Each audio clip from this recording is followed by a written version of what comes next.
tell you, the number one priority for me as your state representative, and I've said this for a long, long time, since day one,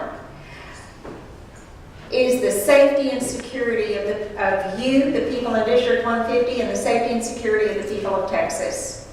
Because if we do not make sure that the people of Texas are safe and secure, then what else matters? And it's these two guys right here. I help to make the laws, but it's these two guys over here and their men and women that are on the street protecting us. And so we really do appreciate them tremendously. Constable Mark Herman, if you'll step up here, I'm just extremely proud to introduce to you our constable, and I think he has a few words for you as well. And I think he has a handout. And so we have a young lady who's going to hand this show again. Yes. She's okay, you already have the handout. Constable Herman. Thank you, Debbie. Thank y'all so much. First of all, I just want to start out by saying that the people of Precinct 4 have never in my career, and I've been in Precinct 4 for 30 years, been in a better position than you are now with law enforcement because of Ron Hickman being our sheriff. And the cooperation, I know what he expects from us at Precinct 4, and we're going to do it. I still call him boss. He practically raised all of us, and him being the head law enforcement guy for our county is going to help Precinct 4 tremendously. So thank you, Sheriff. I just want to tell you a little bit about me. I've been at Precinct 4 for 30 years. I did not reinvent the wheel. When Ron left, he took 6 key command staff folks with him.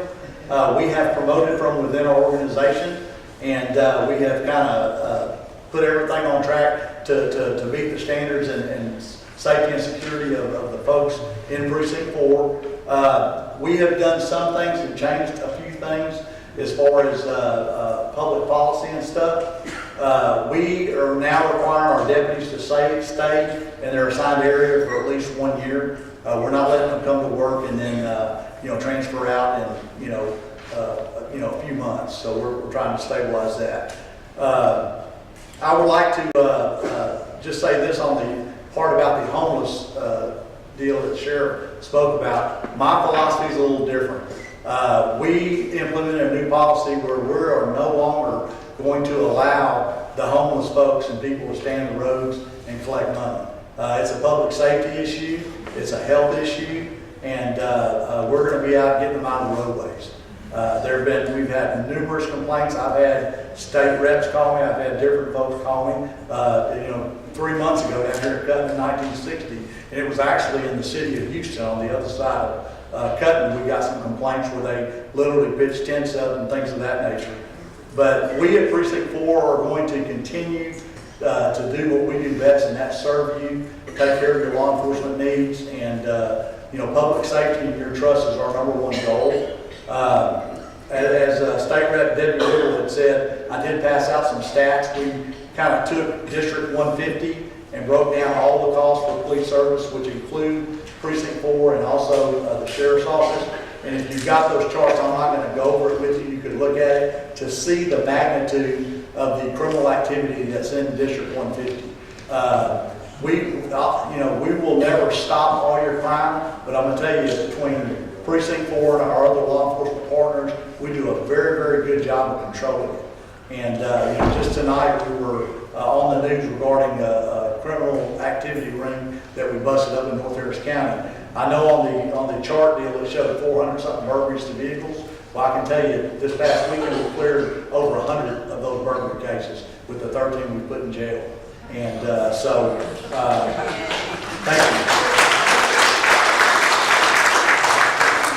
Thank you very much. But we're gonna go with what brought us, and that's the people. That's all of you.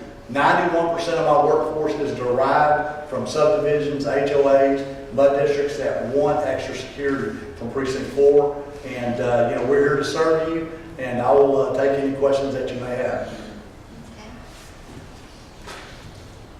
Are there any questions? It sounds like you covered it fairly well. Yes, sir. Is 150 fully in Precinct 4, or does it span another precinct? Yes, sir. Precinct, all of District 150 is in Precinct 4, every single bit of it. Cactus Cagle, Commissioner Cactus Cagle is our county commissioner. Yes, sir. Yes, ma'am.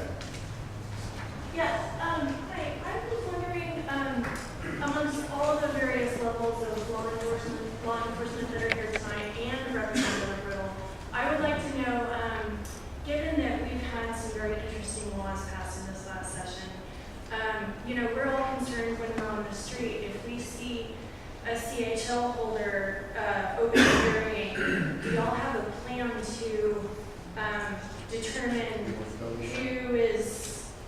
who we need to be worried about, or a plan to address that. Okay. This session, and I was going to get to this when I started getting into the bills that I authored and co-authored. I actually did co-author I joint authored the open carry. Let me tell you why we did the open carry. Many of us, myself included, we have our CHLs. And there was a problem. If I have my weapon in my purse and I'm digging through my purse to get something and somebody happens to see my weapon, then I'm suddenly in trouble. My husband also carries. And he has a pocket in his suit coats where his weapon goes. And if his jacket of his suit coat is unbuttoned and he leans over to get something, and then suddenly his weapon is showing, then that's problematic. Quite frankly, this isn't going to turn us into the Wild Wild West.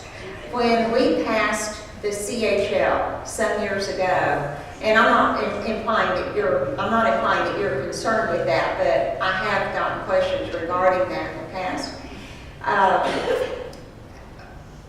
When we first passed that, people were really concerned, thinking, well, general citizens are going to be going around with weapons. The fact of the matter is, those that have a CHL, and I don't know the stat exactly, either Sheriff or Constable if you have it, but it's like .0001. It is just infinitesimally small. Marie, do you know what the stat on that is? It's about what it is. It's about what? It's about what you're saying. It's very, very small. It's so tiny. And let me tell you how tiny it is for the CHL holders, the likelihood of a CHL holder, and to open carry, you have to go through all the same training, 21, just the way that you do with the CHL, conceal and carry anyway. I'm sorry, it's only 4 hours. That's less than defensive driving. Well, with the CHL, though there is, I've gone through it, it is quite a bit of training and that you do go through. And the reality is, at the Capitol, when you go to the Capitol in Austin, it's a little like going to the airport. You have to go through the metal detector and have them look at your purse and, all that kind of thing, sort of like you do at the airport security. Unless you have your CHL. If you have your CHL, the stats are so infinitesimally small that you would commit any type of crime, then you're just waved right on through.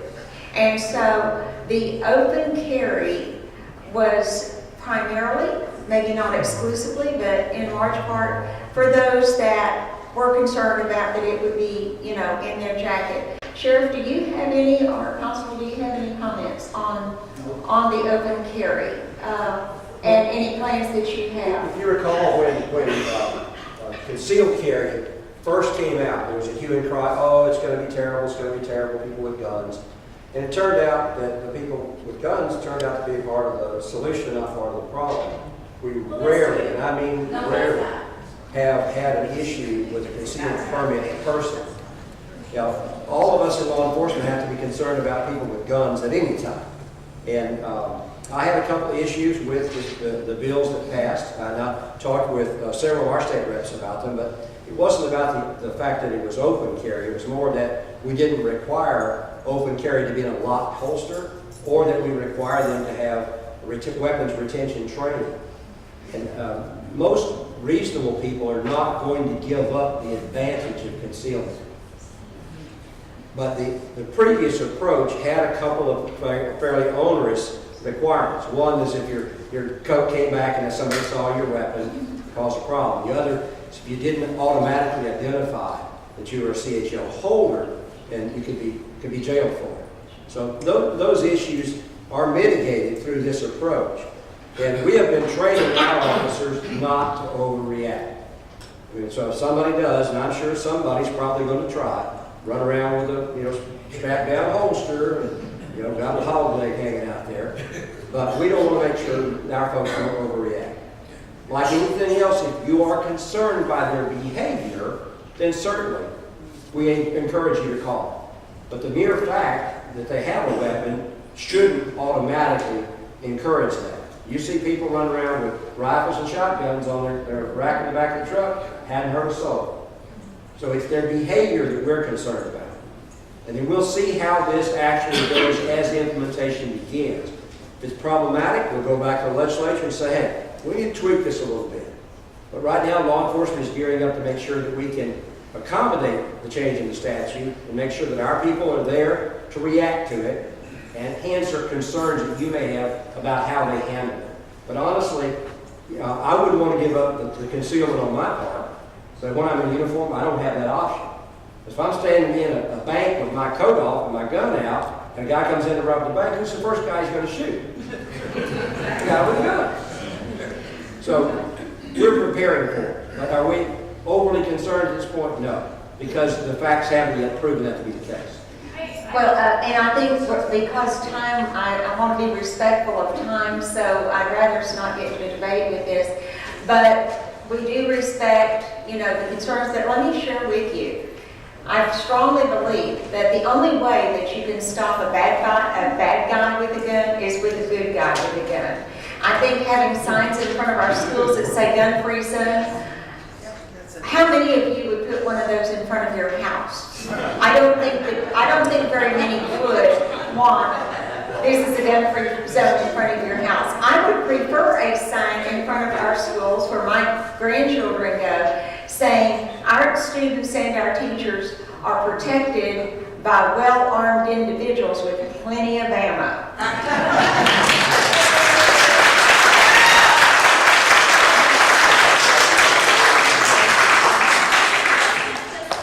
We're not taking any more questions, so we're going to let him wrap up. I'm not debating the law. No, ma'am. If you'll please be seated, we'll visit with you afterwards. Okay, and lastly, it's an honor and a pleasure to serve you. Thank y'all so very much.